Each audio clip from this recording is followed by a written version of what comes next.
Habemus Master!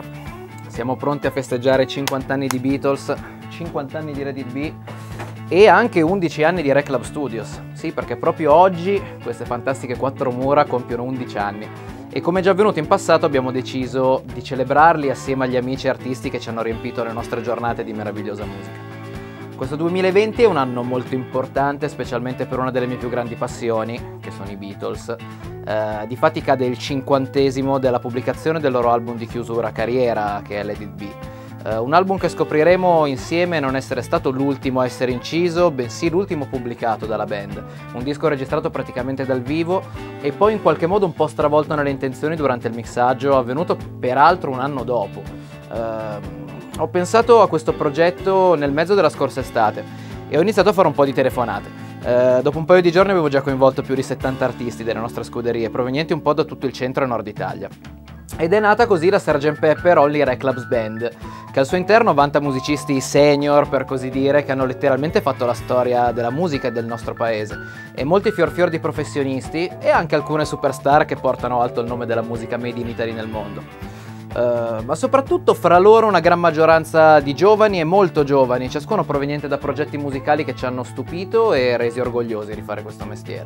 Così da settembre a Natale, in tante serate e ritagli di tempo fra una produzione e l'altra, sono passati tutti di qua e ciascuno ci ha donato una performance davvero strepitosa. Perché questo remake di Let It Be vuole in primis essere un'esperienza per noi e per loro di affrontare una registrazione di concetto simile a come poteva essere farlo nel 69, quindi una bella lezione per chi vuol far musica oggi 50 anni dopo. Per farvi capire abbiamo inciso tutto con solo take intere, senza tagli, senza editing, senza l'autotune sulle voci, usando microfoni per lo più a nastro e spesso a figura 8 per riprendere voce e chitarre anche simultaneamente, piuttosto che i cori tutti nello stesso microfono, eccetera. L'intero album è stato mixato senza l'uso di alcun plugin e solo posizionando le tracce nel panorama stereo, utilizzando come effetti qualche riverbero a molla o giusto qualche eco a nastro, e passando poi il tutto infine su bobina analogica e in qualche outboard dell'epoca per mixarlo. Mi sono dunque premurato di documentare ogni istante dei momenti passati coi sergenti in questi mesi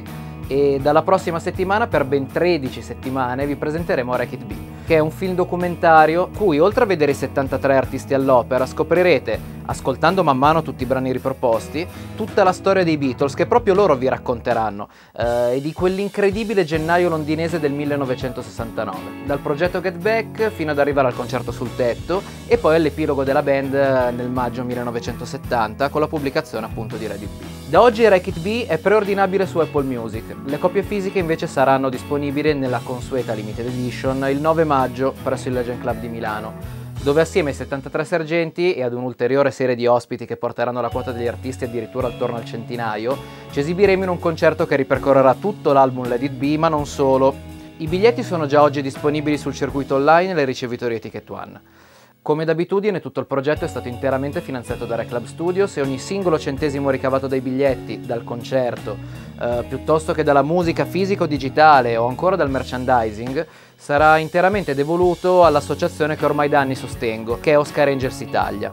Per chi ancora non la conoscesse, si occupa di portare sorrisi, affetto e assistenza con i suoi volontari nei reparti più bui delle strutture oncologico-pediatriche dei nostri ospedali, proprio utilizzando come mezzo la musica. Tutte le informazioni le si possono già trovare visitando il sito internet reclub.it, dove in lingua inglese e italiana ci sono i link per i biglietti, per le prevendite dell'album, i contatti dell'associazione e tutti i riferimenti ai nostri social, dove per i prossimi 3 mesi vi racconteremo l'ultimo capitolo dell'incredibile storia dei Fab Four e come sono andati dietro le quinte per prepararne la celebrazione del 50°.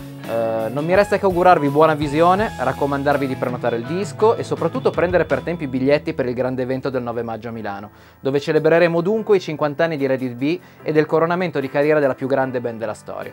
Peraltro facendo del bene, per una causa tanto nobile quanto bella e importante. Quindi grazie di cuore, in primis a tutti i musicisti che con il loro entusiasmo ci danno il gas per fare tutto questo, ai miei meravigliosi assistenti e soprattutto a tutti voi che sosterrete questa causa. Dunque buona musica a tutti e buon compleanno Rec Club!